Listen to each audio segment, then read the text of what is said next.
So it's fantastic to finally have Anon in Berlin, and the new Center for Research and Practice are very happy to have them here. So how this is going to proceed is I'm going to give you a little background information about Anon and about Mohammad Salemy, who's going to be in conversation with them, and I'll let them take the reins then. So Anon is a group of New York-based left accelerationists affiliated with the new Center for Research and Practice. Anon is, in their own words, a collective of other. Some are sex workers, some immigrants, many queer. There are even a few privileged white cooks amongst the group. Nevertheless, Anon is largely the work and brainchild of people of color. Its social disciplines are as varied as its identities, ranging from journalists to dominatrixes. Anon are the intellectual cousins of Black Lives Matter, divorced from liberalism. Anon are the authors of the AltWoke Manifesto, the AltWoke Companion, both published through the New Center's Triple Amper and Sand Journal, along with HLAX, that's Hyper-Left Accelerationism, the quick and dirty AltWoke version, and transitioning from mass network models of governance. Mohammad Salemy is a Canadian artist, critic, and curator who holds an MA in Critical Curatorial Studies from the University of British Columbia. He has shown his work in Ashkal Alwan's Home Works 7 in Beirut, Wit de Wit, Rotterdam. His writings have been published in eFlux, Flash Art, Third Rail, Brooklyn Rail, Ocula, and Spike Art Quarterly. And he has curated exhibitions at Morris and Helkin Belkin Art Gallery, Access Gallery, and Satellite Gallery in Vancouver, as well as Transat Display in Prague. In 2014, he organized the Incredible Machines Conference, and Salemy's curatorial experiment for machine use only was included in the 11th edition of the Gwangju Biennial 2016. He currently co-organizes the education programs of the new Center for Research and Practice. So just to give a bit of a background about what Anon are and what they do, a clear insight into their intentions is conveyed in the companion, which you can read on tripleamperandsand.com, when they state clearly that AltWoke is a four-part practice. Theoretical practices, so writing, teaching, conferences, and blogs. Street-level practices, so protests, riots, strikes in real space. Social media practices, such as the hashtag AltWoke. And electoral practices, so participating in all elections and encouraging others to do so, with a clear-cut idea of how short-term decisions may affect long-term decisions. So what Anon are proposing here is a four-sided approach to activism, to resistance. And to emphasize the validity and the valiance of what they're doing, it's worthwhile considering their entity from the point of view of small-scale initiatives, and that initiatives and how they're important in the production of value, and what could be determined as a kind of value engineering. So as the Otolith Group's co-gestion has accurately stated, platforms are a matter of nested capacities, and that is something to take, that is something that takes place through what has been called interpretive communities. So a loose definition of an interpretive community is that the shared understanding of a text comes through its readers. In other words, to explicate the social practices involved in interpreting cultural texts. So when considering what AltWoke is, we consider the manufacturing of eventualities through these theoretical practices, practices that adopt and manipulate externalities while remaining at their core the same socially productive forces. It is in the consideration and manufacturing of eventualities that Anon make two definitions. So a lot of you here might have heard of this phrase before, hyperstition. Hyperstition.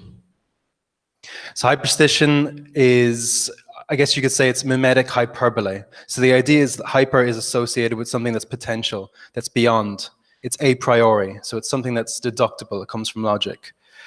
So there you have hyperstition, but what they posit is a slight variation on this, something called hypostition. So hypostition, if we think of hypo, that which is imminent, or posteriori, so something that comes from experience. Hypostition could be considered hyperstition's crystallization into truth. So hyperstitions are the virtual actualizing itself, and hypostition is that actualization solidified as what they call a causal threshold for more virtuality. Now, to tie a link there between what Anon are proposing as hypostition, it's also worthwhile thinking of Mohammad Salemy's idea of science nonfiction. So that's a speculative form which involves world making, where models of non-existent or unknown entities are constructed based on their function. And this focus on function over the ability to produce knowledge likens it to design. And like the concept of hypostition, science nonfiction delineates or forks from the hyperstition in order to avoid the risk of legitimizing certain unethical technologies of capital as somehow emancipatory necessities. So an analog onto this might be something like the internet. So the internet was written about in science fiction, it becomes hyped up, millions and millions of dollars are invested in it, and we find ourselves into what the internet is today. So a science nonfiction would not take something like that for granted, because if you will something into existence, it can be quite an irresponsible act. And science nonfiction and hypostition is something that I think is trying to avoid that. But it's not my place to talk anymore about that. So without further ado, I'll hand you over to Mohammad Salemy, and I'd invite you all to give a warm applause for Anon, Mohammad Salemy.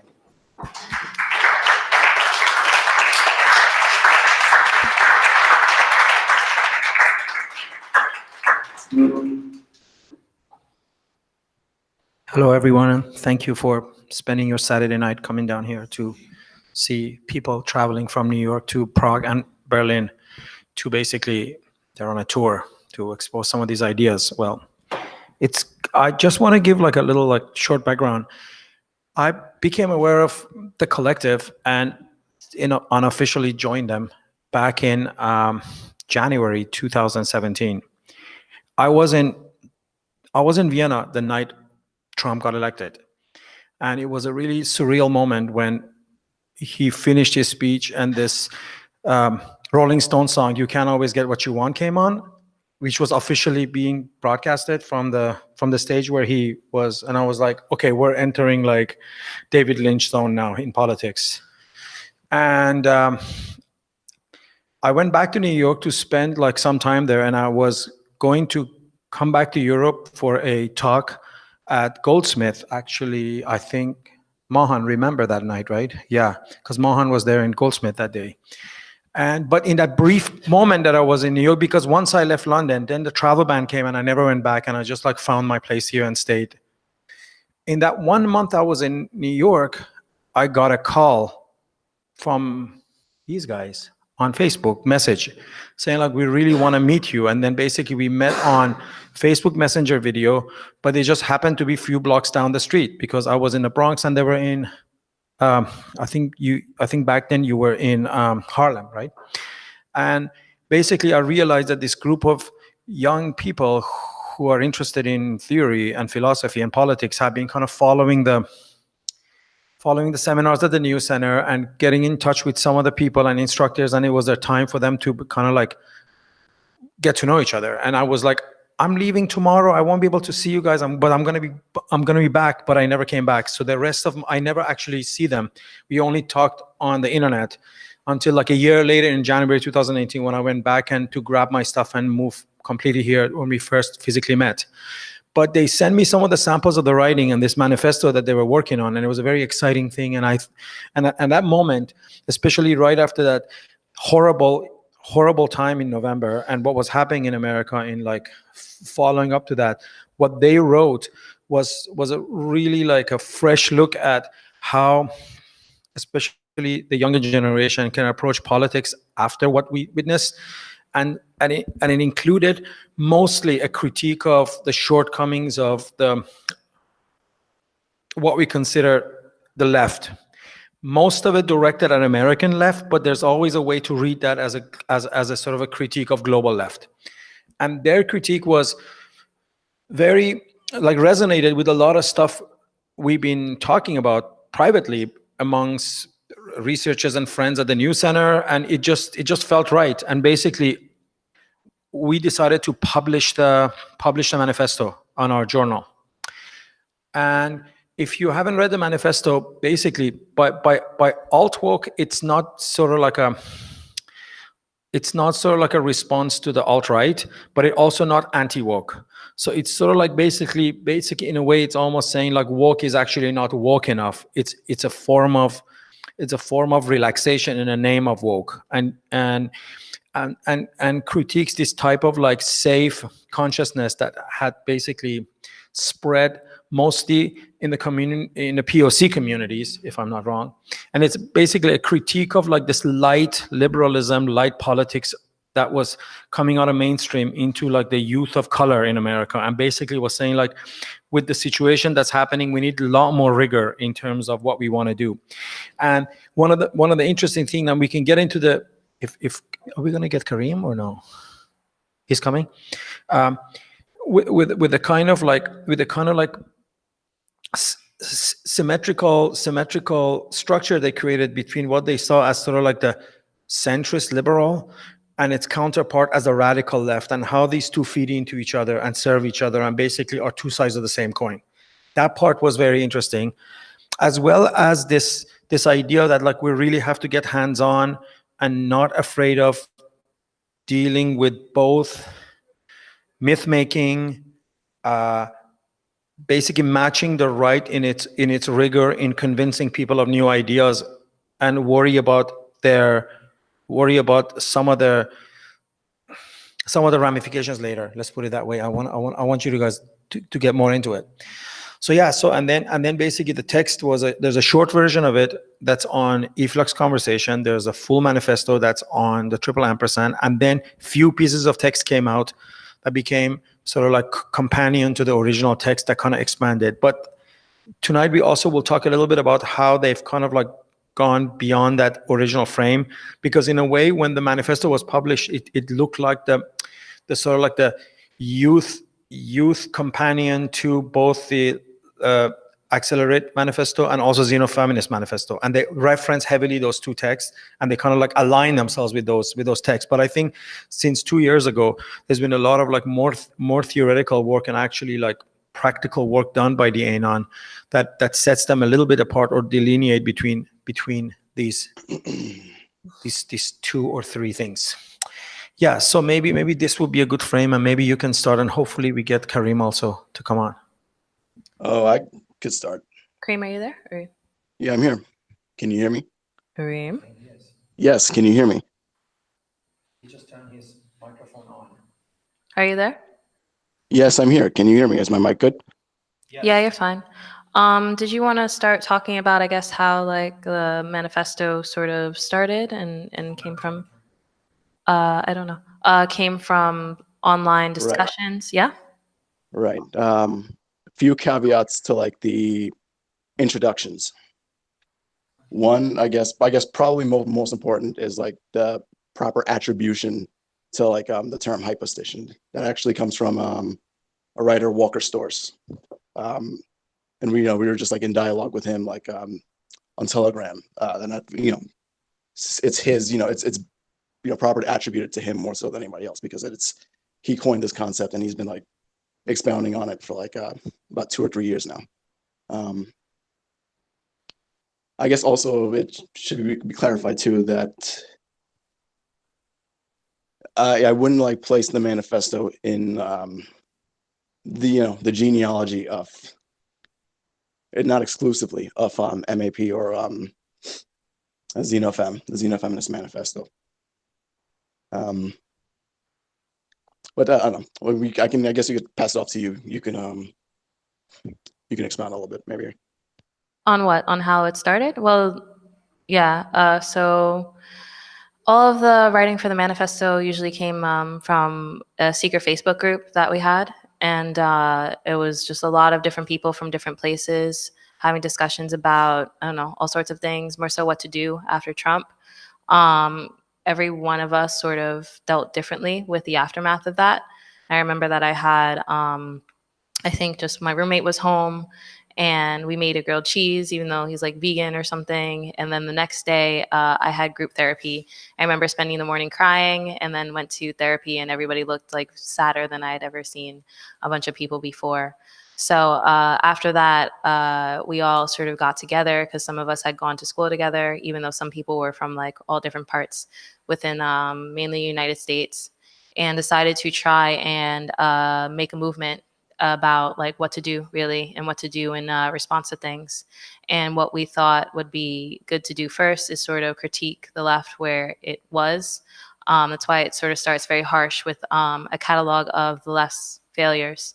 and sort of delve in from there. I think. What, as far as the origins? Yeah, sure. Well, we all went to, or many of us at Anon went to school together at New School in Manhattan, which is one of the few radical places in American universities, which I know that universities in general are, known for being cultural Marxist SJW factories, but this is like the real deal. This is like where the caricature of this sort of comes out, and so many of like the activists who came out of that then like went on to get jobs and work for the Democratic Party, and there were so many failures of activism within that space that we had to be very critical of the standard notions of the left and of activism and try and find a new way to sort of talk about this. So some of it is like shows up in the first few lines of the manifesto. I have like a few to read. Woke is the easy button. It combats injustice by sharing videos of police brutality to an echo chamber of outrage. Woke is bereft of irony. It shares Huffington Post articles about gentrification from condos in Flatbush and Oakland. Woke is alchemy. It transmutes oppressed identities into advertising campaigns, trend reports, and new demographics to market toward. Woke is poptimistic. It believes Jaden Smith becoming the face of Louis Vuitton is enough to qualify as a win for progress. Woke is content with the status quo. It would be perfectly content if another economic collapse happened tomorrow, just as long as those who rigged it were sufficiently intersectional. Right. So part of our Sorry. No, Can I expand on that as well too? If you don't mind, sorry, I cut you off. All right, I'm going to talk. Part of our doomsday communism comes from this viewing of our sort of viewing these very privileged leftists in these university spaces. And so since the manifesto, we have been crafting an economic theory which seeks to cannibalize the first world in the putrescence of a new global info regime that reduces the position of the first world down to the precarious global proletariat, which may constitute a new internationalism. So it's very self-cannibalizing, it's very pessimistic, and the socialism which we imagine is not a socialism in which we all get nice factory jobs with 40 hours a week, but one in which we are all precarious gig workers using automatic translation in order to foment global insurrection that is deterritorialized. All right, Kareem, what's up? Okay. Kareem, were you saying something? Yeah, I think it's probably also worth clarifying that woke, it's, I guess, yeah, the manifesto it wasn't really written so much as it was like compiled from this like conversations going on in this this like Facebook group. But like one of the things like that it seemed obvious at the very least, at least in the context of that group, that Facebook, those Facebook groups where it didn't need to be expounded on and clarified, but it's like, I guess it is definitely worth mentioning that woke itself, it's like it derives from like Black vernacular. It has a political history too, signifying some if you occupy this body, you have to have like you have to navigate in with a specific awareness. But I guess like at some point in like maybe late 2000s, early 2010s, maybe mid 2010s even, the term becomes like an ironic appropriation by like an ironic appropriation by white liberals. So it's so its initial meaning is it's been defanged and like sanitized in a way. One part ironic joke, one part something, I don't know, something to signify their own I don't know, sanitized version of wokeness. So it's like if you're using it in that sense, in the sense that we use it, it's both like I guess would be like it is like taking it back too. Not to say that woke isn't woke enough, but that that the way that these people are using it in the context of mid 2010s, it's like you're using it you're using it incorrectly. So yeah, this is yes, as much as I want to say about that. Yeah, Karim, it would also be really good if you can like explain this sort of like the relationship between the centrist liberal and the quote unquote radical left, which you like deeply went after in the manifesto.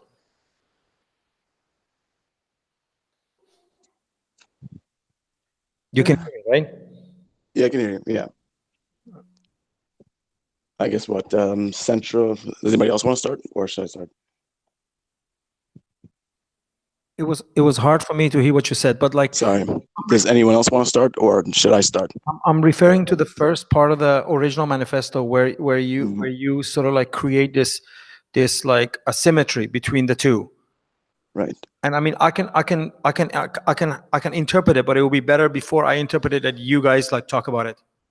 Oh, okay. So I think he was talking about how in the manifesto, yeah, there were some similarities that were drawn in that, like, I guess the far left sometimes was, we thought that some of the tactics that maybe they had were not going far enough in a certain sense, that they were not really escaping a liberal sort of framework, that instead of actually talking about, because we always did want to talk about identity, and it is central to thinking about the way that we explain our works. But we wanted to talk about it in a specific way that actually does overturn the world instead of just sort of reifying it. And we felt like some of even the radical left was still picking up from things in a more posturing manner that was just sort of surface level. So it's not enough to just have certain types of people around. You want to also explain to everybody why, say something like anti-Blackness is global, like the actual reasons for why. Because that's the only way you can get past what all these modalities actually are. What between the radical left and the central liberal? Well, I mean, it depends what sort of vision of the radical left that you're looking at, because there's sort of so many. You can potentially be talking about state communists who don't want to dismantle the state, or if you want to talk about anarchists who think that they can run back to a farm, and just live in the mountains, which that really resembles like new economic thinking, right? People who grow food on rooftops in order to sell to luxury restaurants that sell like organic foie gras for $75 a plate. Like, you have to really make yourself uncomfortable. You have to realize that there is going to be a you can't both have radical leftist politics and also have comfort. Like, you can't have material comfort, and not simply as a lifestyle, right? It's not about making lifestyle choices, but about truly changing the relationship between global production, and dismantling the privilege of the first world, not like by privilege checking or not by callouts, right? Not simply on this surface, but actually materially. And I think the key to this is our understanding of technology and the way that technology will dissolve things like identity and things like nations, and also simply the dominant modalities of business and firms and employee and employer. These are all going to be dissolved by technology and sort of debase the first world. So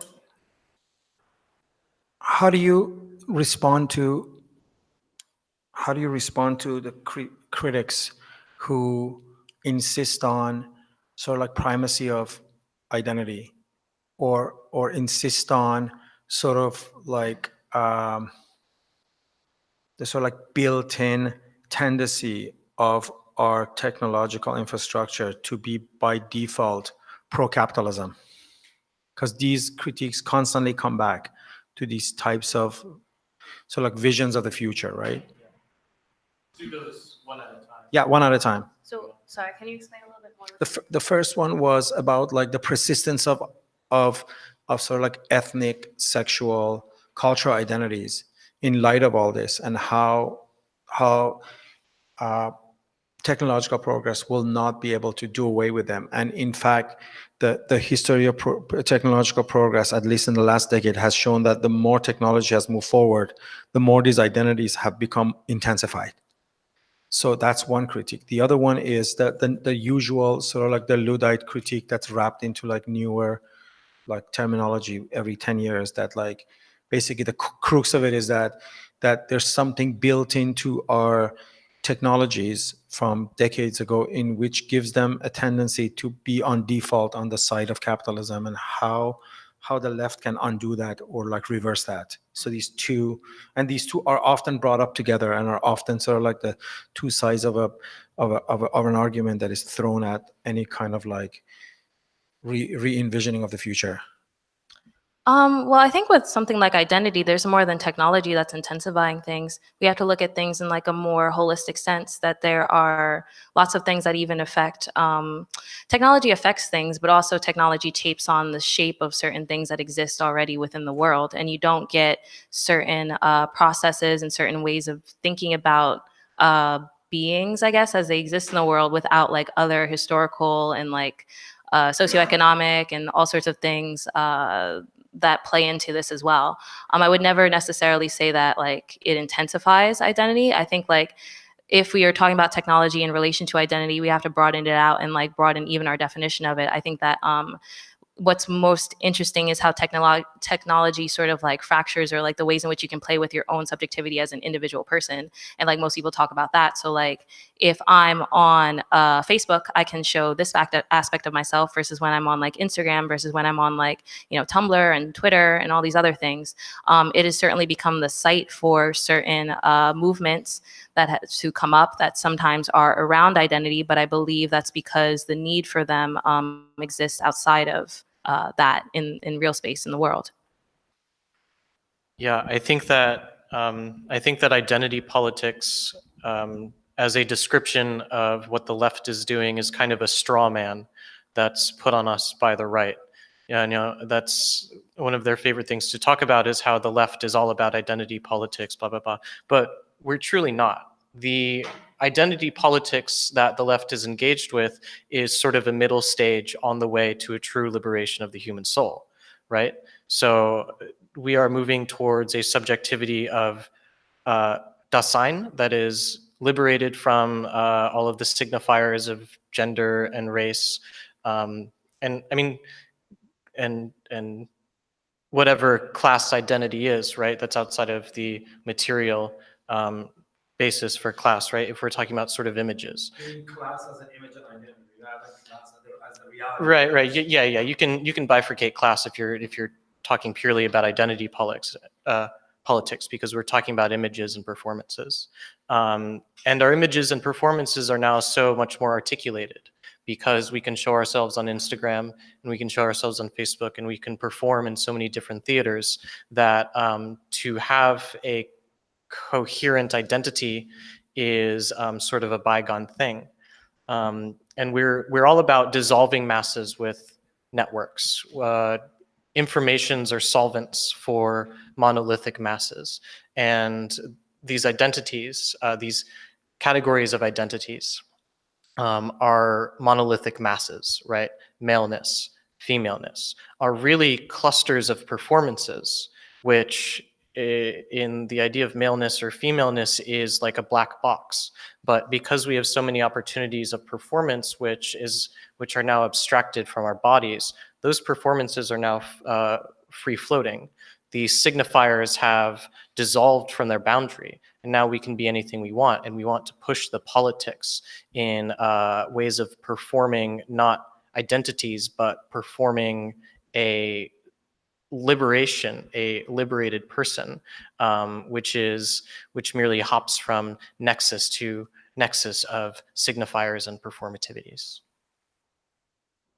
What about the question of Oh, the other half of the question. What about capitalism? Sorry, what was that? Mhm. of how technology already is prejudice for capital, and it's impossible to undo this like deeper link that exists between the two. Yeah. So techne is a way of doing things. It is an externalization of a routine, right? Techne is sort of in itself already a sort of machine. It is a machine before machines. It is an idea, like writing itself is a remembering machine. It is also a forgetting machine. And capital is a very interesting sort of machine. In some ways, it is a knowledge machine. And so capital is indelibly intertwined with the way that we produce and compute information within society. Capital renders noumena into knowledge, which is accounted, right? Into price, into a numerical, monetary, ontological unit. It is, yeah. So we compare capital to Dasein, like MCM prime is similar to Dasein equipment and world in a process of world making. So in the way that Dasein, through interacting with the noumenal planet, then converts it into a world of knowledge, capital through the commodity acquires noumena and transmutes it into an accountable sort of knowledge. It is an ontology which is beyond, it is analogous, but also it is also alien to spirit. And that's why it appears to us as sort of an alien being, an alterity which is roving across the planet and turning it into its own world, which is often very, very inhuman. And so as information technology progresses, it inevitably creates new incisions for capital, because the real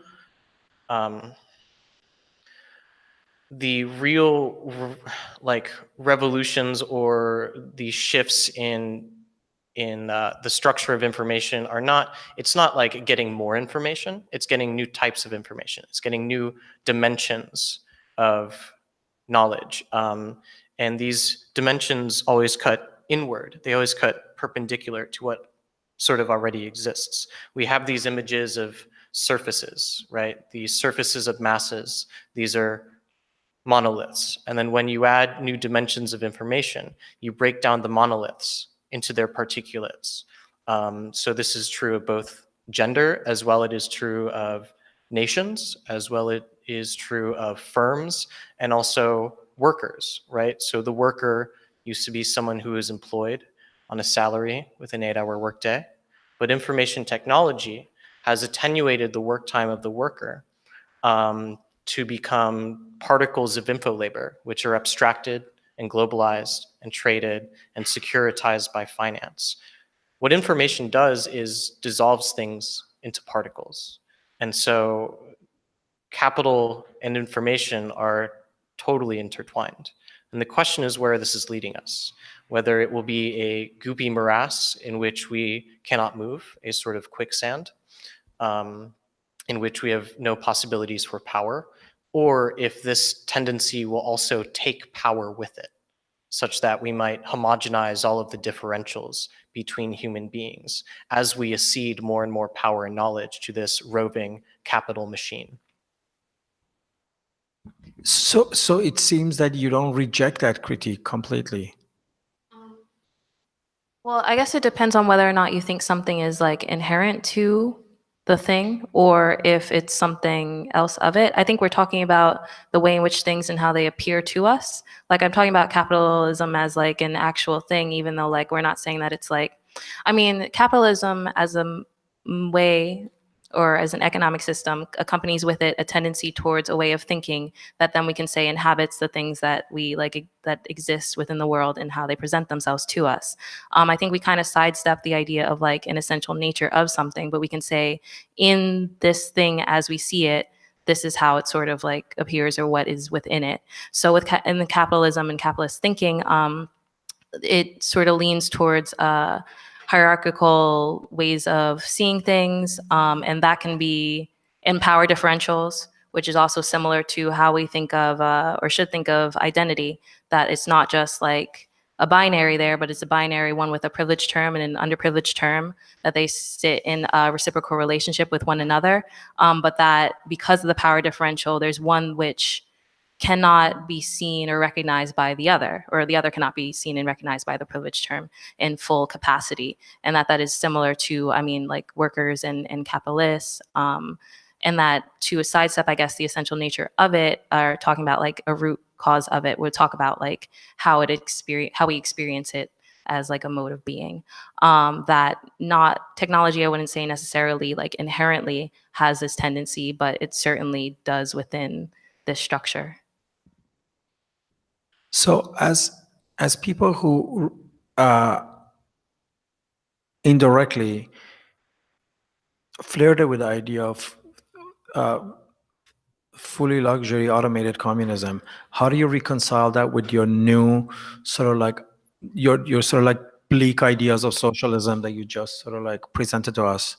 Because there's a bit of a distance, right, between like saying like, oh, in our socialism everyone would afford a yacht, in opposed to in our socialism everyone is moderately screwed up.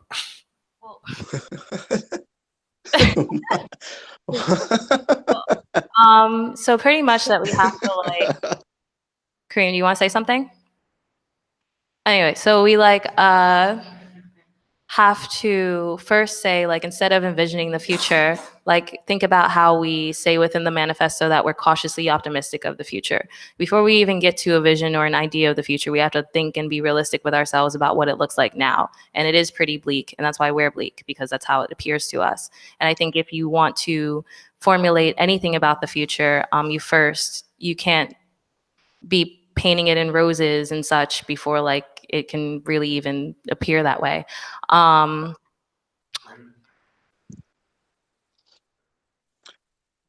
Well, the future is a ever present, not yet.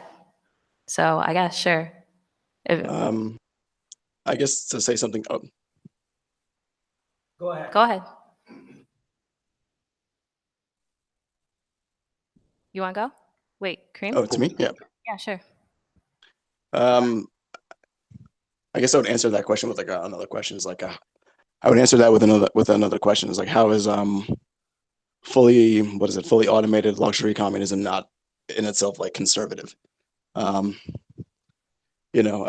are it's like even its aesthetics. So like its aesthetics aren't that different from what the status quo already is. It's like not, I don't know, you can go to like the World Trade Center, which is just an outdoor mall, Times Square, which is also just an outdoor mall. A lot of Hong Kong looks it's I don't know, it's just it is a bourgeois fantasy in a way, conservative bourgeois fantasy, where it's where we get to maintain, I don't know, maintain the lifestyles, this consumption-driven, productivist lifestyle, without any kind of like radical breaks, in a sense. Basically to get to the future, you're gonna have to be a little bit uncomfortable. And I mean future in like the more, I don't know, the way that people popularly talk about it. If you want to talk about it literally in terms of like how we think of temporality, in terms of saying that it is here and it is now, we can talk about that. But you know what I mean by like visions of the future, the way that people see it or envision of it is not that radical. That really the future is something which you can't like really describe because it's not here. It's always sort of always sort of outside of our grasp. And we are also always constantly limited by our own perception. even if we can only perceive of things in terms of past, present, and future, that maybe we should even try and get outside of that and fold history back on itself, and try and even reconceptualize how we think of that. I mean, I think it's kind of telling that Marx does use like the phrase, when in describing communism, it is like, the real movement that abolishes the present state of things. It isn't like, it's, even though he lays out a speculative groundwork for how it can like emerge, it isn't descriptive. It isn't positive in a descriptive sense, where it's like, oh, A, B, C, this is what it will, it's how will it take shape or anything like that. I'm sorry. Good job. So it is kind of bleak and pessimistic in a certain way, but I think we have to realize that there are billions of people like now who are sort of in the precarious and proletarianized position. So to us it looks bleak, but to the world it does not look as bleak. It kind of looks like the comeuppance that the imperialists have got, right? Because the imperialists so the full articulation and the full automation of technology, the Internet of Things, might possibly the techno-basilisk rears its head and then ouroborically consumes itself, right? And the possibility of this by reducing all humans, right, by abstracting humans from production and reducing all humans to sort of this simmering global policy also reconstitutes the internationalism of the global working class, right?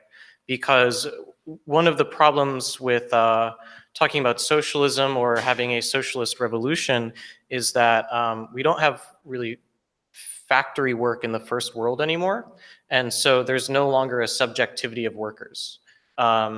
We work in offices and we have specialized functions, and it's very hard to organize collaterally, right? You're not supposed to talk about your salary. Nobody really knows what they're doing in an office. We're all kind of doing this mishmash of info labor. But as new automation is automating not only primary production, but is now automating info labor, you're starting to dissolve the vertical structures of the offices and reduce everyone back to that subjectivity of global proletarianization. So even though it is very pessimistic in getting there, the hope is that you create the new masses, which will be the new subject for the post-doomsday communism.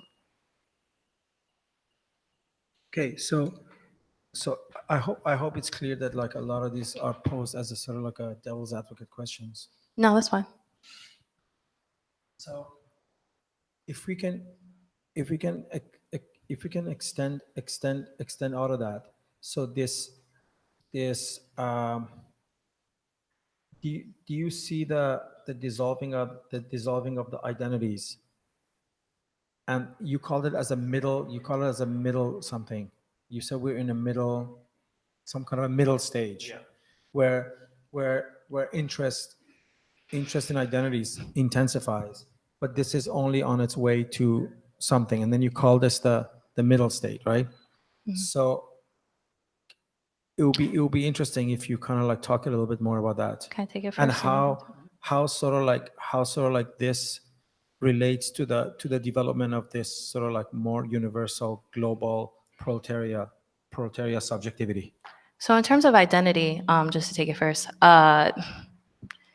it's kind of silly, but there's like this Nine Inch Nails song that's like, the only way out is through. That was like my favorite band as a kid, so that's what I think of. And that for a lot of these things, that is true. Like the only way out of these things is through them. Whiteness is a technology. It exists and it totalizes and cannibalizes everything that it needs to survive. And you can think of capitalism similarly, that in order to exist and maintain this form, that it has to constantly like posture other things.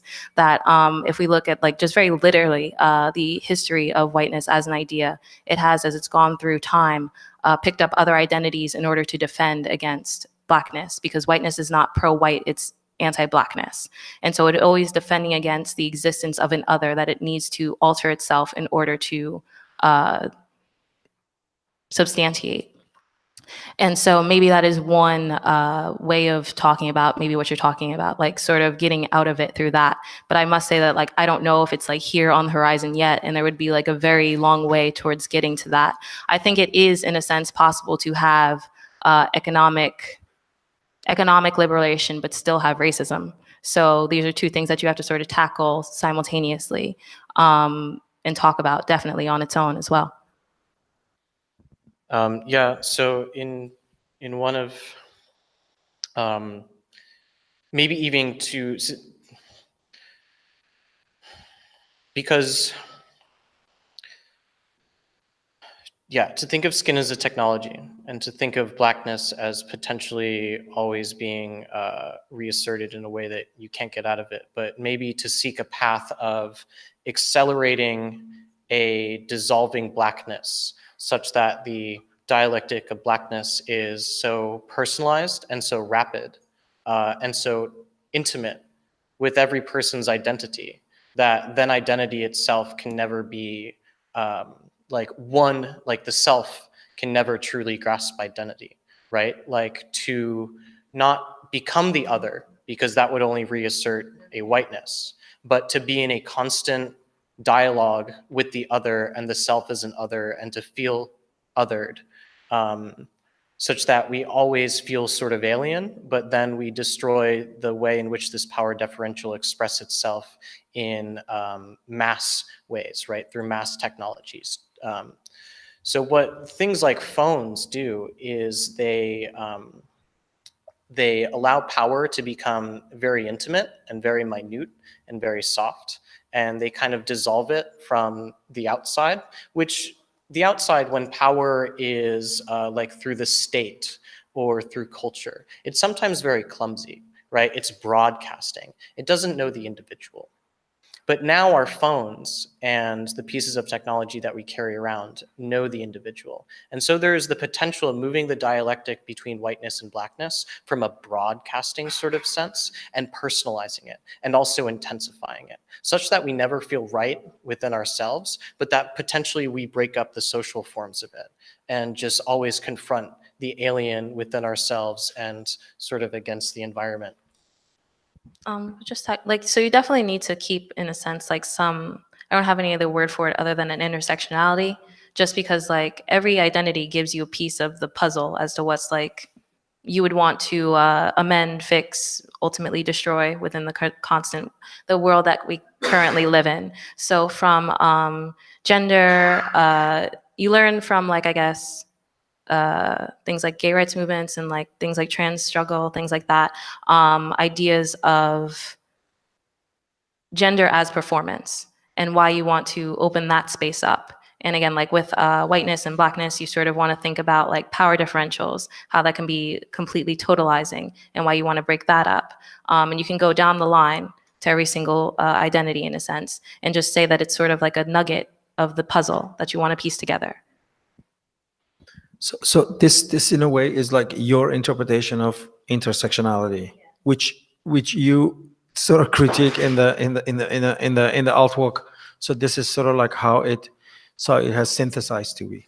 Now let's just change to another question that, you know, in 2017 when you guys, and I mean when all of us insisted on electoral politics in light of one of the biggest electoral defeats, which was first Bernie Sanders losing to Clinton and then Clinton losing to Trump, it seemed kind of like ironic that people who are frustrated with the situation think about electoral politics as an avenue of radical action. But then fast forward a year later with the rise of people like Salazar and Ocasio-Cortez and like these really like hot gubernatorial races in Florida and elsewhere, it seems like your conception of electoral politics kind of like not came true, but somehow like you were right on the mark by identifying electoral politics as a site of struggle and a site of radical action, even though it may not, the act of voting or even voting for someone that is a little bit middle of center might not appear as radical as a protest or other forms of sort of classic forms of resistance.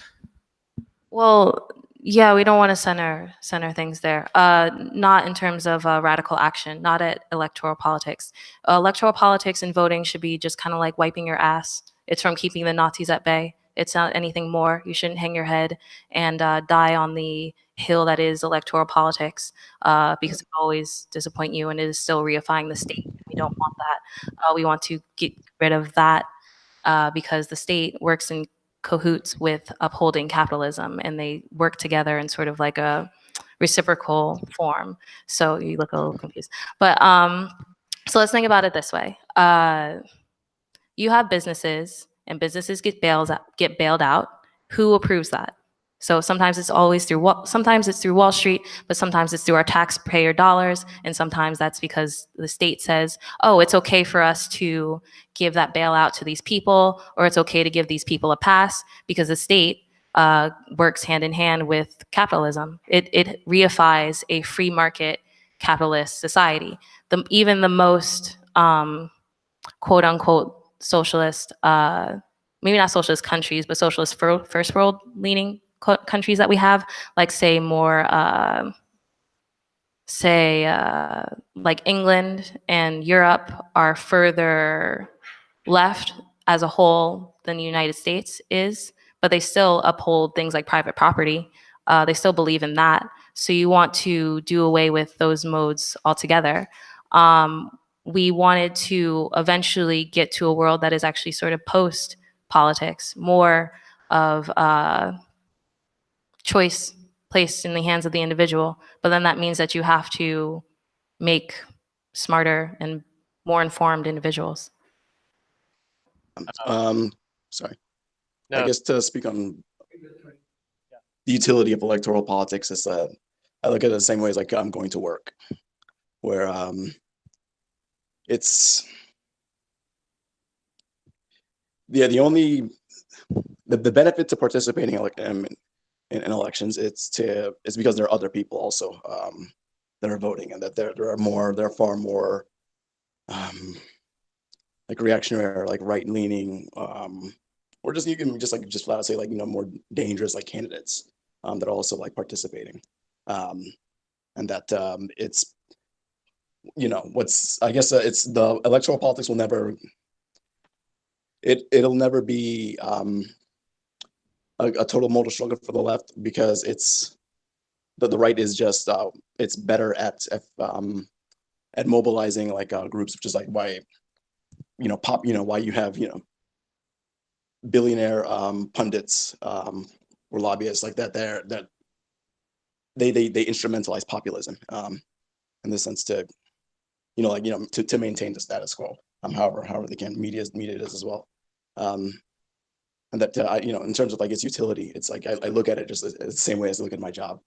I just go there to you don't want to do it, and it's like not ideal, but it's like it's useful. It's my job. You have to work to unfortunately you do have to like work to survive, and if you don't want like far reactionary or like far right candidates, or like if you don't want your state, but at the same time you also don't want your state to slip into total despotism either. So it's just I don't know, a necessary like cautionary measure, but not the be all end all. Sorry.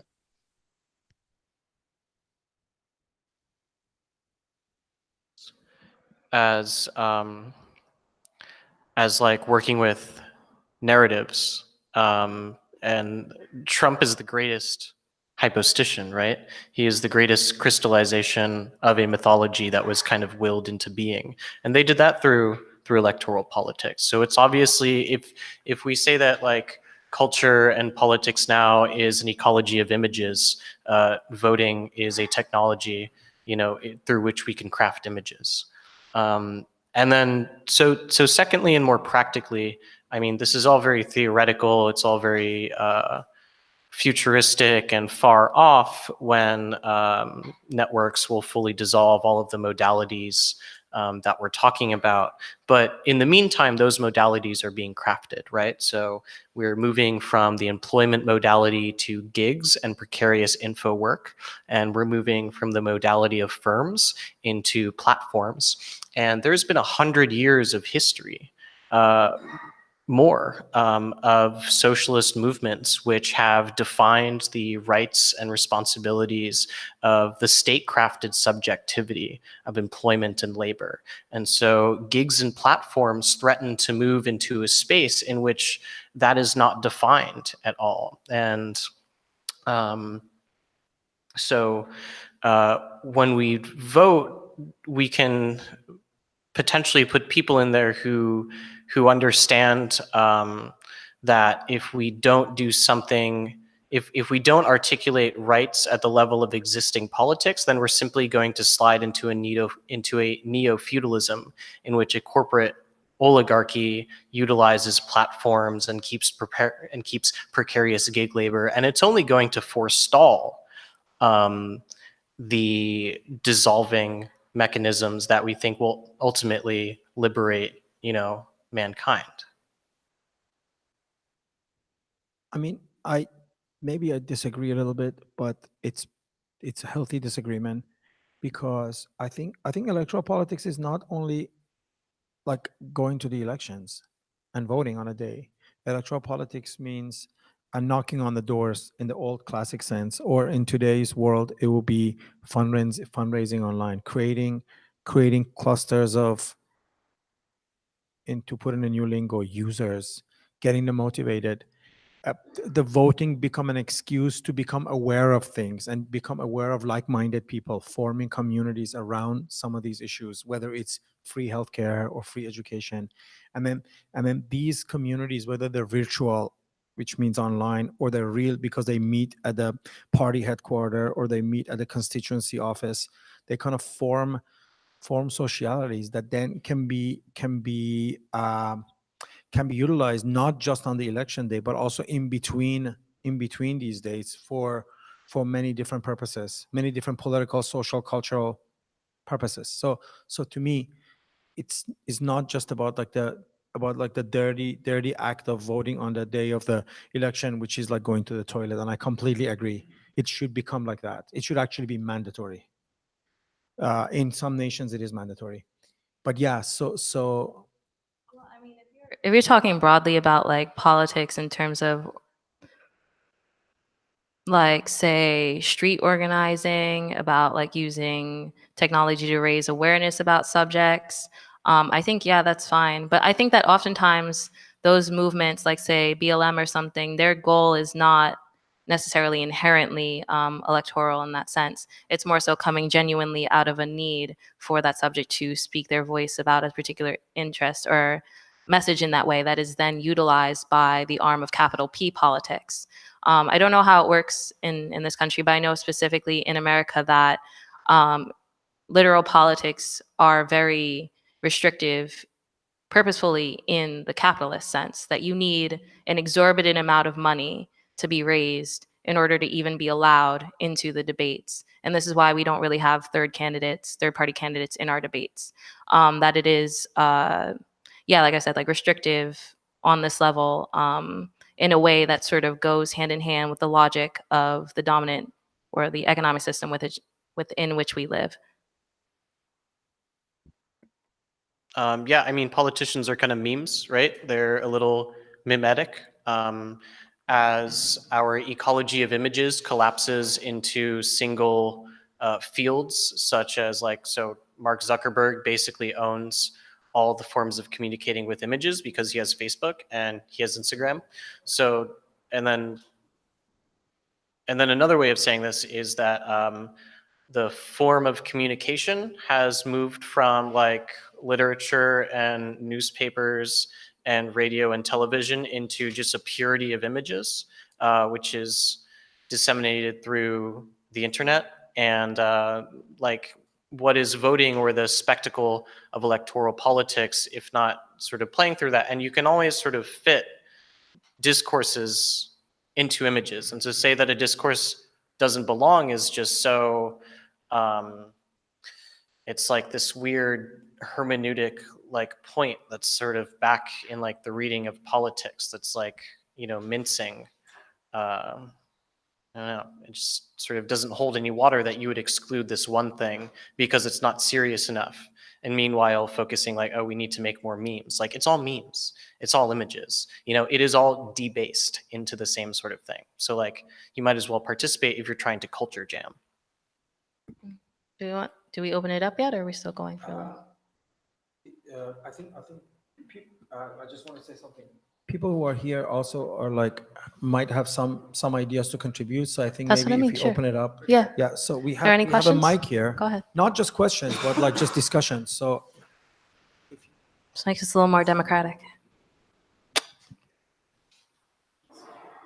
Maybe, sorry, maybe as a bit old school person, I would like to revisit these references, especially Merowitz's reference, the medium is the message. So maybe like everything becoming the image thing, like how everything losing its sense of meaning.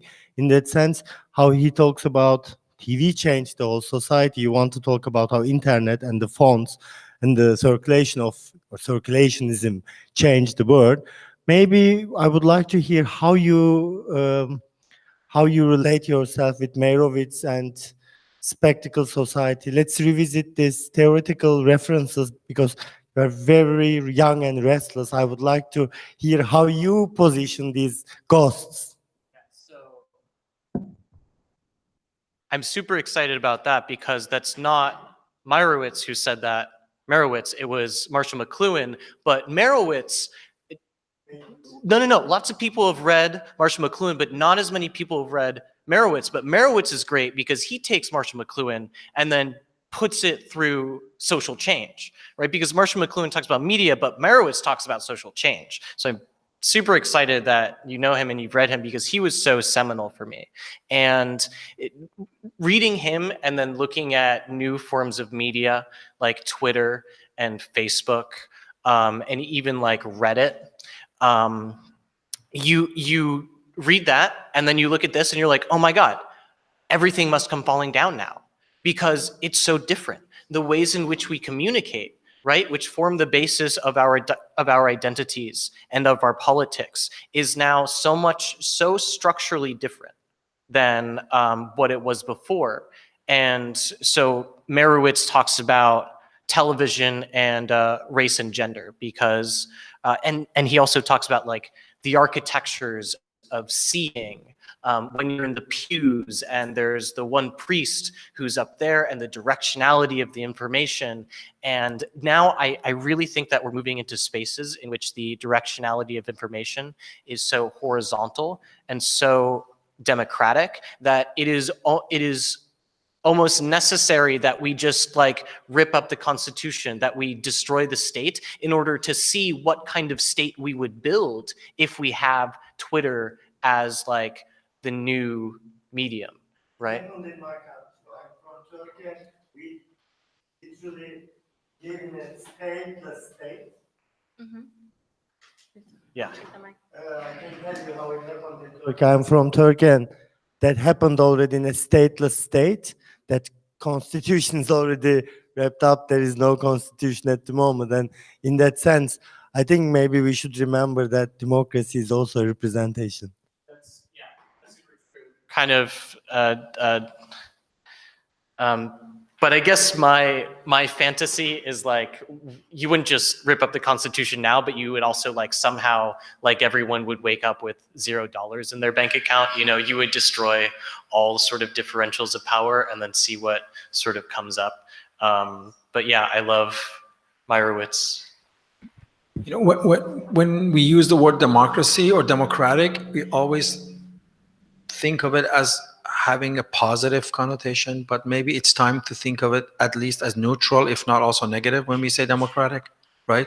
I'm not saying it's negative, but it's important because we know that Erdogan got elected, that Trump got elected, that the most horrible person in the world will be probably elected in Brazil, right? Like today or tomorrow or something. When is the election in Brazil? So maybe we can like change our attitude towards the word democratic, because when you said democratic, it was like, Well, because you can't just put the structure of democracy on top of something. It needs to come, even if you get rid of the state, even get rid of these official like things that we say organize us. There's still people and their ideas. And I guess what we sort of posit is that these ideas that we believe and where they come from are linked to, you know, pieces in history, pieces in like popular culture, and it organizes the way that we see the world. And that in and of itself is a governance. So you also want to like alter that, because you could get rid of the state tomorrow, but if everybody has, like Joe is trying to allude to, like we would also need to get rid of the power differentials and like all sorts of things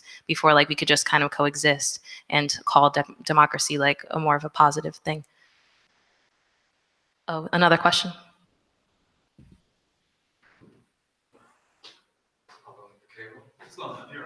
You're good. Hi. I had one question about your, well, the AltWoke, the portmanteau. So how did you guys come to choose it? Because it's, sorry? The title, AltWoke? Yeah, I mean, the combination, because, I mean, woke was this kind of gesture of move, like kind of reclaiming the original, the true wokeness of woke, like a bit like a successful move done by Assad Haider and his mistaken identity with even identity politics. And then where did the alt come from? Because the alt, was it to establish the relationship between the traditional right and the kind of new right?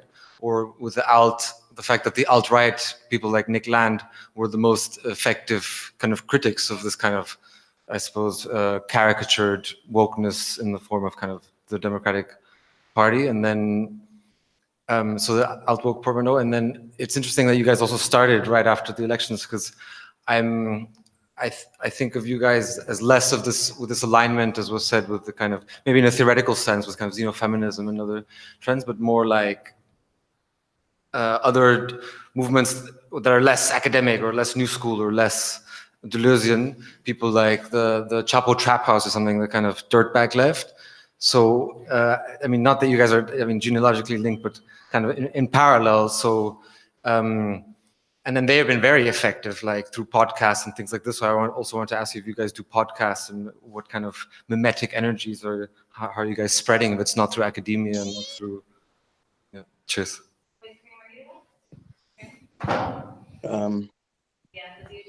AltWoke, the formation, the name. Oh, passing the mic to me. Yeah.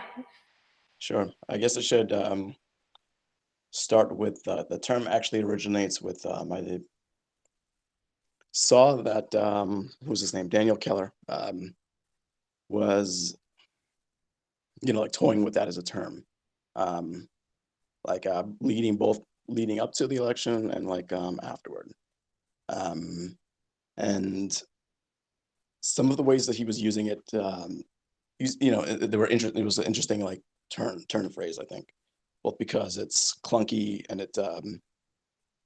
it's clunky and awkwardly phrased in some capacity, and there he was, the way he was using it also in other ways, it was less, it in a sense it's like it was like kind of the same continuation of like the way like woke had been like you know, more or less like defanged and like reappropriated in a liberal sense by white liberals more and more so. So I think I did reach out to him, and by that point I think we had already started, like the group had already started, and you know, I was also writing and, you know, also drafting it. I was working a lot of overnights at that time, and like drafting it with like a few like the coworkers who were on board too, and it, you know, just like it did coincide, and I think we like reached out to him. You know, he more or less disavowed the term, I think, and I guess, yeah, just like it just made sense, I guess, like alt-right was like circulating in like the media, and like also for me personally, alt-right that's like something I came of age with, I guess, because like, you know, I first saw like the alt-right, develop online when I was like 16, you know, in just disparate places, and to see it like, morph into what it's become now. You know, or I guess at that time, at 2016, yeah, and now too, you know, it was an interesting trajectory. The way it's like the way it did like organically grow, fragment, and it did it is that it isn't one like homogenized mass in a sense. It is like it's sort of somewhat decentralized, even though the why this works so seamlessly, and that it does, you know, on a meta level, like speak to the nature of what is the right, what is reactionary thought. Is that it works seamlessly and frictionlessly because ultimately the goals are aligned, where it is about homogenizing groups of people. It is about forming masses. So yeah, so watching it develop, and I guess like that's what's both thinking what would be like a leftist equivalent of that, and is a leftist equivalent even possible? I guess is like the latter development is, would that even, was it, can that, it's no, a body can, it can form like, I guess it could form affinity in the same way that they all right there, but can it be as like frictionless? Can it be, can it like mobilize as seamlessly as like, it can't be as unified, sorry? right? Usually what you say. What was that? I can hear you. That it can't be as unified, like as a whole. Yeah, that, you know, why, and just, I guess, yeah, some of the initial,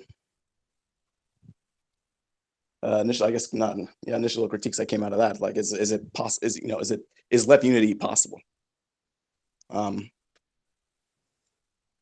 know, like how many different like variations of like anarchism are there? Can they come to a consensus in the same way that the right can? How many like variations of like Marxism are there? How many variations of communism are there? And like each variation within the variation is like, it's also very idiosyncratic. So like AltWoke would also, the leftist formation would also have to be, if it's going to be, if it would be analogous to the alt-right, it would probably be more multifaceted, like not more, I guess in the sense that where it respects like differences or idiosyncrasies. So, you know, create like a continuity. Can I take another question? Is that cool? Sure. All right, anybody?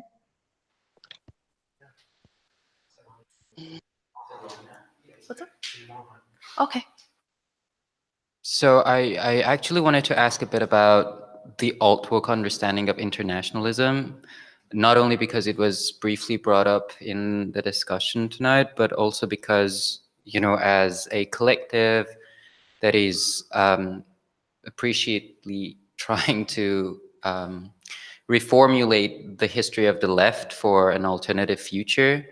And as Karen was saying, there are multiple versions of communism. There are multiple histories of leftist struggle all around the world.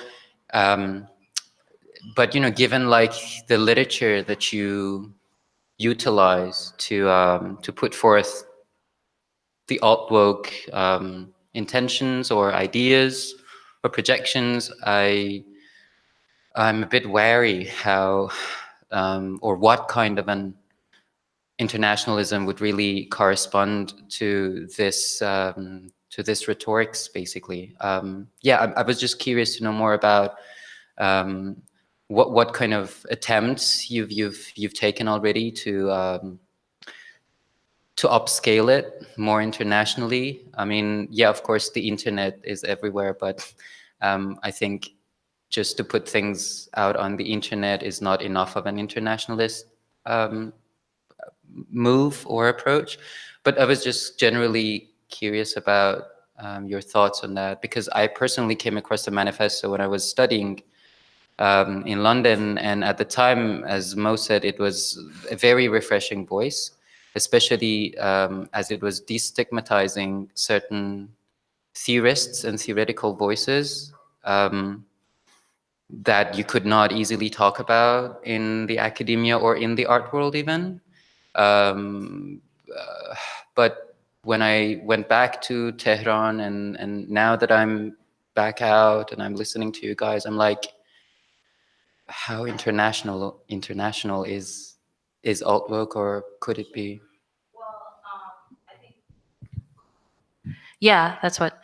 So obviously we think and want to harp more on like, yeah, that could be the possibilities of it. That although we sort of wrote what we knew, I mean, we never thought in a billion years that we'd be here talking to y'all in like Berlin. This is not what we thought when we first wrote it. It was like Trump is happening. We happen to live in America. Like we were talking about very immediate things and how they affected us. However, I do want to say when we first started doing this online, one of the first people that picked it up were a bunch of kids in Peru. And they tried to, at first they were kind of like wary of what we were talking about because of the heavy reliance on Marxism and talking about communism, because where they were, like, yeah, there was some actual literal strife, and they felt like literal socialists had done things and killed people and all sorts of things. But eventually through more discussions, and most of those discussions between those people happened between like us and Google Translate, because we found out that this person like literally doesn't know any English. And they were the ones that helped coin the term supremacismo meltdown, which is in the companion, which is a hybrid between Nick Land's meltdown and some ideas from Kujo Ishan. So actually, like, there has been some international influence, although we hope that there's way more. I think that the possibility exists, and I think it's like people can extrapolate and look for it as they see fit. That it's not, AltWoke is supposed to be something that is used by almost everybody, and you just have to retool it for your situation. And I think there's some kernels of things that you can use wherever you are. Yeah, I think Marx is also maybe one of the first media theorists when he talks about class consciousness.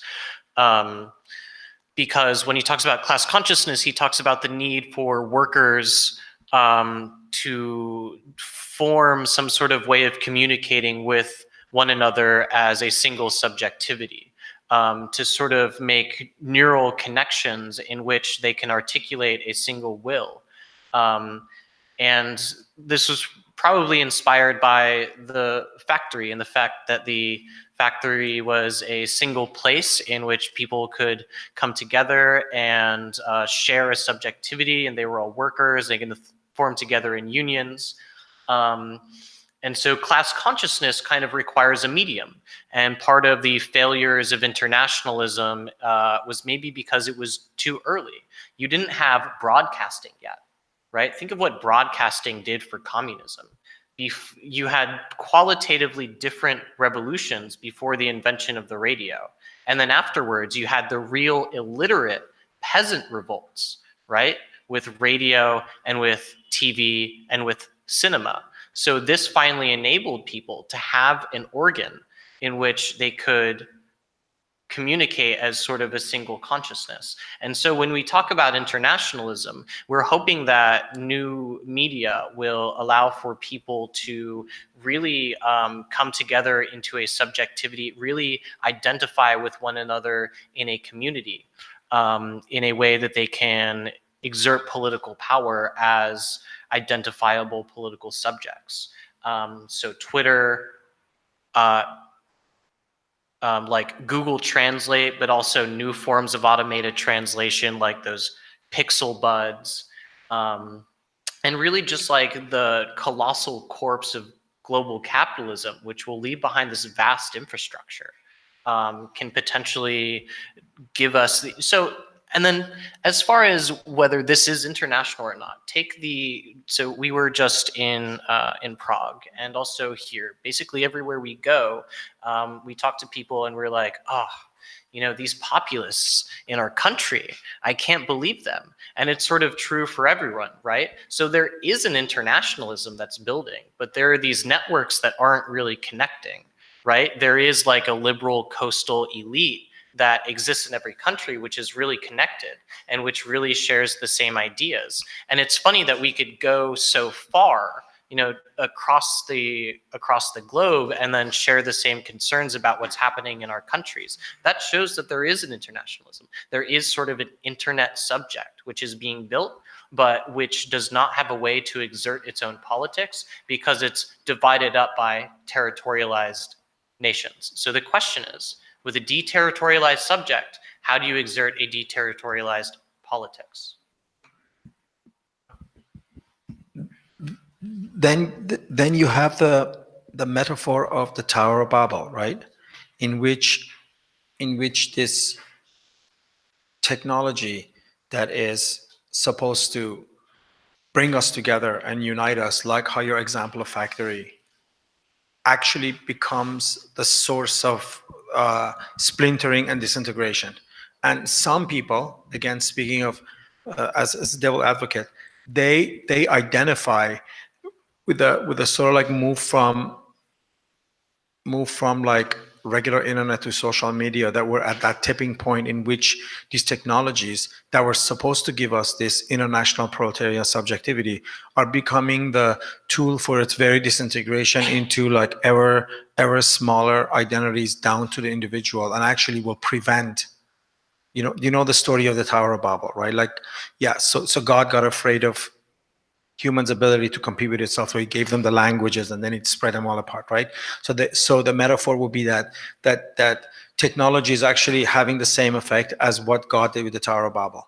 So there's always that possibility around the corner too, that this utopian vision of a universal, global, proletarian, international subjectivity will never really congeal and never reach its maximum potentials because of falling into pieces. Yeah, go ahead. Just because I think, I mean, this whole trope of repurposeful technologies, well, it's been around since at least 2013. I think we're all pretty versed in it. We know that technologies can be repurposed for good things. It's not only capitalist, blah, blah. But, I mean, to just extrapolate that idea onto like, a vision of Twitter revolution globally, I think that's just a little bit, short-sighted, or a little bit, I don't know. It comes from a certain sense of entitlement to propose that, I think. Because, I mean, certain new technologies also need to be developed and invented on a level that probably, engagement with like Nick Land would not allow us to. And you also are on a physical tour, like you travel around and you engage with people face to face.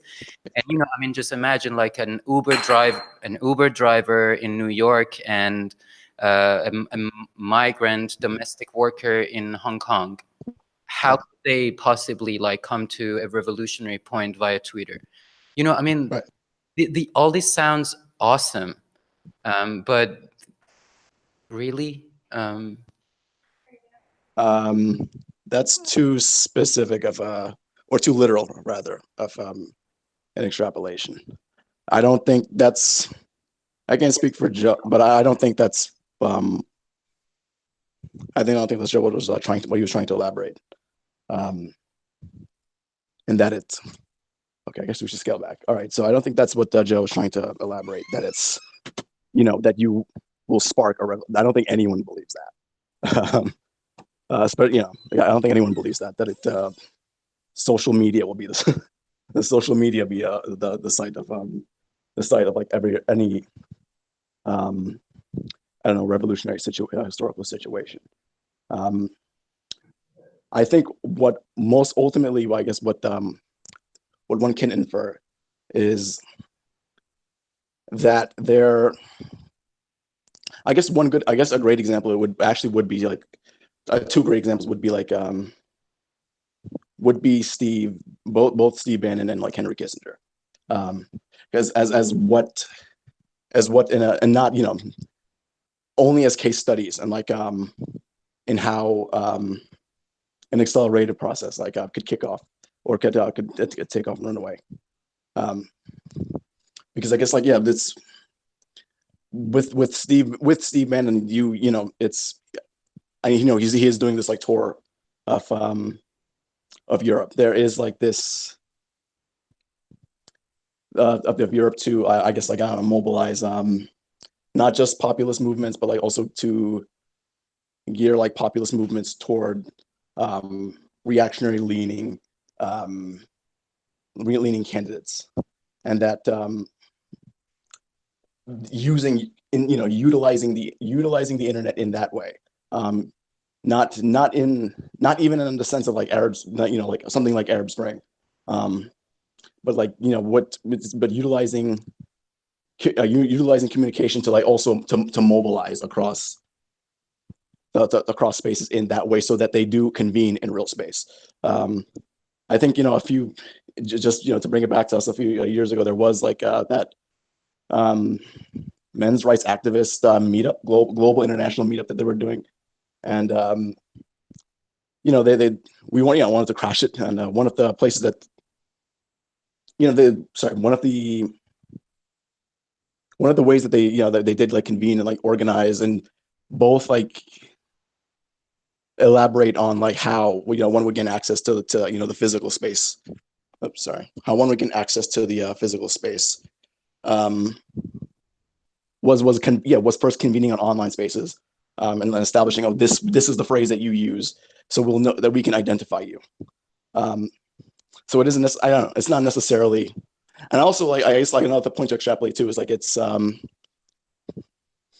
guess the interface of like, of technology, it is, I mean, if you think about what constitutes a state and what even constitutes a firm, it isn't necessarily, it isn't exclusively, it isn't limited to like the physical structure of the building or like or the landmass.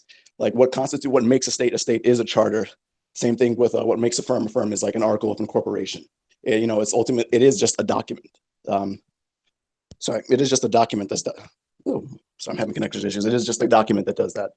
That establishes that this physical space is, whatever. It's like it's the domain of the U.S. A firm does establish that, the properties of the properties in this building that they do belong to, X Corporation Limited, whatever, as an example. But what I guess like what a potential is, and more so that's like it's a worthwhile project to like pursue, is that I guess digital technologies they do. Oh, sorry, do you want to speak?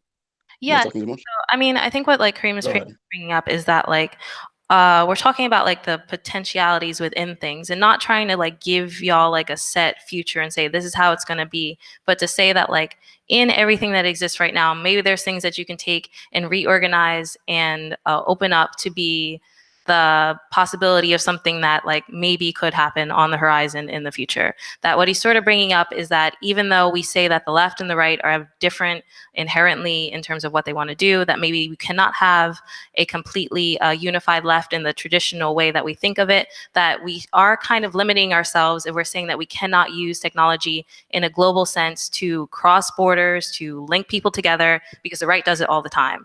We know of like actual we don't know them personally, but we used to watch this one right-wing YouTube cartoon group that says they met off Poll, and Poll is an anonymous group. So we can't limit ourselves by saying like we can't try and have these global connections. We can't use technology to do these things. Or that in response to my friend Mahan. It's easy to sort of like read what Joe said as like, oh, Twitter revolution, but the way I look at it and the way I interpret it is that, in a way you can say, you can laugh at sort of like utopian dreams or dreams that we had in the 60s about what a global television will do to the world, right? And laugh at it, right? But actually, if you think of it, television system, like Hitler would say, it's already an electronic medium very much akin to internet, and is actually the screen is preparing us for the next paradigm, right? So in a way, what we're talking here is not Twitter revolution, but the kind of global subjectivity that is being formed as we speak through the everyday interaction and use of these interfaces, and they kept their capabilities and their limitations, how it will prepare us for what you actually said. Because in my opinion, these technologies almost have reached their limit in their sort of emancipatory possibility, yet they're a great playing ground for what's about to come. So we can look at them as ways in which we can prepare for the next paradigm, in which the competition between left and right, good and bad, whatever you want to call it, would be zeroed, and the two sides would compete to try to use the next one. Yeah, so quickly, maybe it's like a good point to introduce what like some of the things that we had been talking about in Prague. And one of the things that I contributed was trying to introduce the idea of game making and sort of playing as a potentiality that we could think about, or a possible way of unlocking potential futures, instead of thinking about things like creating narratives or creating strict definitions or creating like stories about how like we are, and then that people should take them and we should think about how we should be. That instead we should think about a more dynamic process, and every day and everything that we do, we can introduce games. Like we can play linguistic games, we can play like literal games, and we can try and increase instead engage with the future as an idea of increasing the potential of a not yet here, and that there are multiple not infinite, there are multiple possibilities that can happen, and we can usually see them on the horizon from where we are now, but there are things that are still in the imagination that we can maybe unlock the possibility of, or the probability of happening by this like game making or whatever. Another question? Yeah, I think Ben wants to ask a question. Hi. Is this? Yes, good. So like Mahan, I was very attracted and still am to the manifesto when I read it, and it's, I think, very trenchant and accurate critiques of a lot of what is going on. But there is a cranky old Jewish socialist grandma in me that gets suspicious when we talk about theory for this long and don't talk about praxis. I've been thinking a lot for the last. I've been thinking a lot for the last 20 minutes or half hour about this bit in a Cedric essay where she talks about, writing from about 2002 or 2003, talks about spending all of her days in the library reading these unbelievably brilliant Foucauldian critiques of the totalizing systems of mental health care, and then spending her nights listening to her friends talk about how they can't access basic mental health care. And when I think about the big successes, such as they are of the left in the past couple of years, I think about things that have come together under actually rather old-fashioned ideas about what solidarity is and how it works. I think about Uber drivers joining the New York City taxi union and shutting down JFK Airport when the travel ban. I think about 250,000 people on the streets of Berlin 2 weeks ago under just using the word unteilbar, indivisible, and these sort of very basic concepts of solidarity to tie together all of these different struggles and to try to move beyond the individual ones. And so I'm curious to hear more about the wings of this that aren't talking about doulas and galleries, if that makes sense. Yeah. Ben? Yeah. Okay, no offense to you, Ben, but this is one of my least favorite questions. It's one of my least favorite questions because it is, one, creating a divide between two things that doesn't really need to exist. There doesn't necessarily need to be this divide over here between like practice and theory, because theory always informs your practice.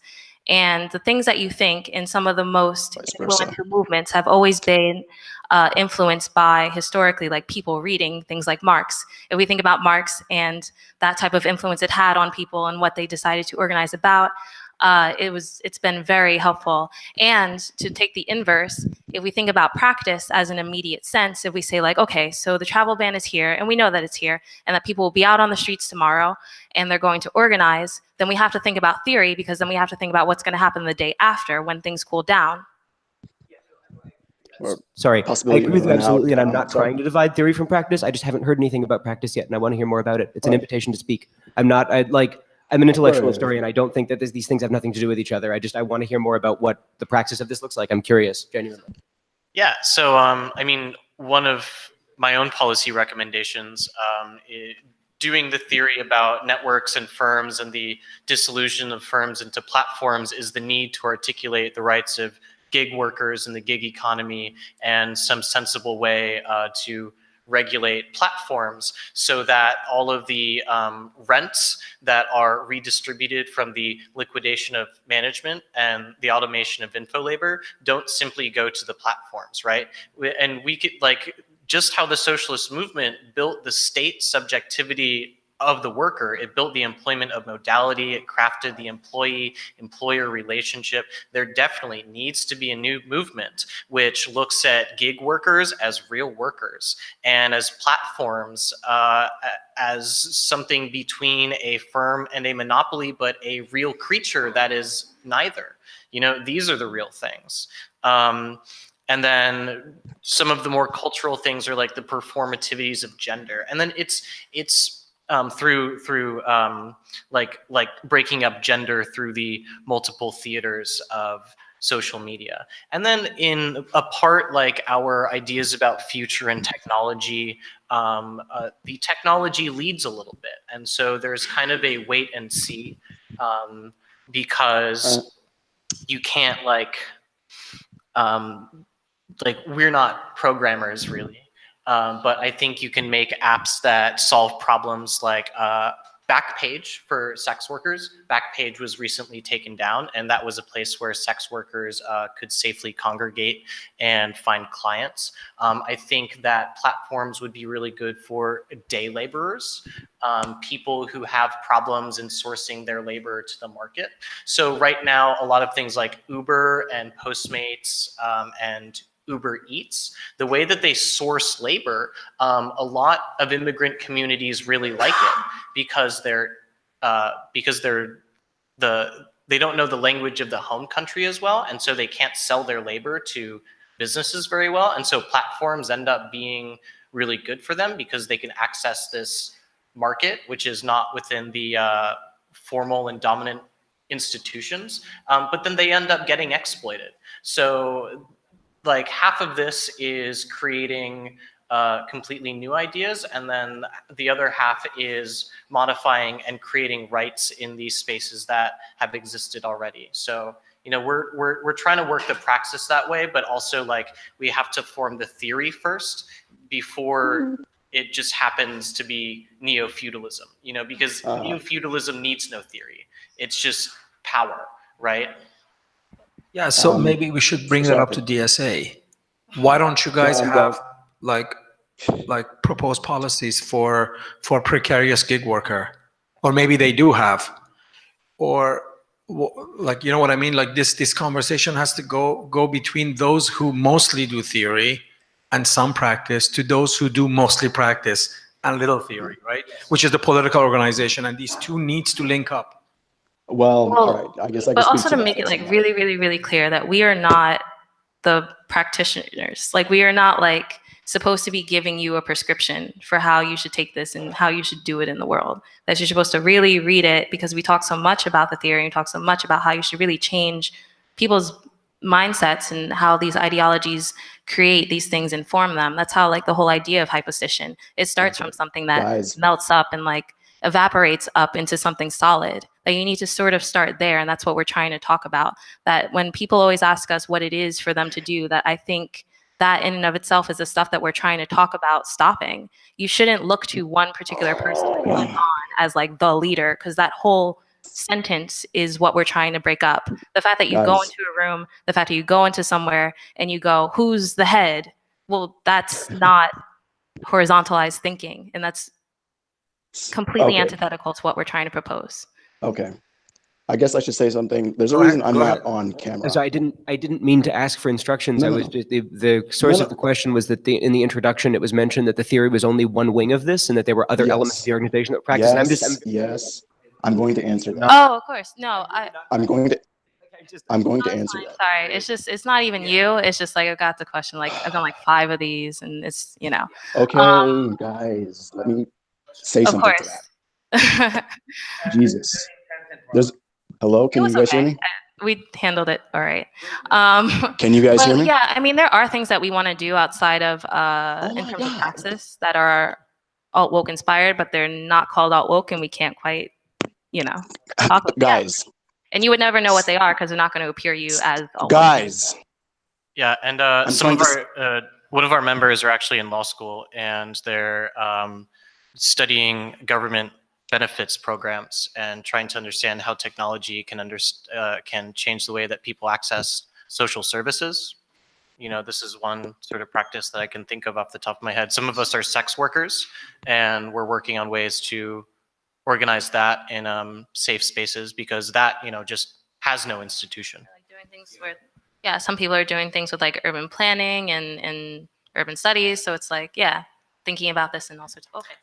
Then things like this, and things that like Boris is doing with the class of interpretation, where he has his own class that is existing within the academy, but is sort of outside the academy's structure, also follows this sort of model. And we're super excited about that, and stuff like this, where we're able to make classes and we're able to make informational sort of events that exist outside of the structure, is the exact same. It follows breaking the constituent pieces of performativities or of labor and capital outside of their monolithic institutional structure. So, a lot going on in sort of different dimensions. Yeah. Yeah, I guess so. Maybe if there's one more question, we'll take that and then we can like talk. Yes, go ahead. Yeah. I don't know if this is a bit too much for the last question, but I'm curious about the form of thinking of what you guys are bringing. And it seems to be there's a kind of an accumulation of horizontal topics, and there's a kind of an application of some sort of an attitude, which I'm still trying to understand. I mean, it's my kind of, because I'm just heard about you guys. But because it's in the title, I'm curious about how you employ negativity. And like, because a lot of things you talk about, there has to be an inclusion, positive or negative, but it's like there has to be an inclusion, there has to be kind of a definition, the kind of positivity that at the beginning of the definition of the things you're talking. And I'm kind of curious about where is negativity in this form of thinking?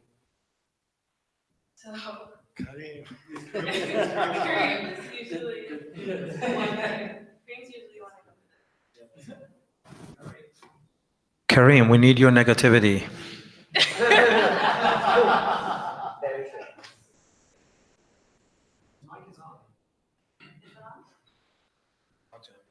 Kareem.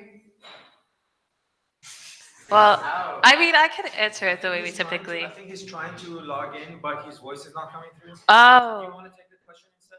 Yeah, is that okay, Kareem? Because like we're just about to wrap up.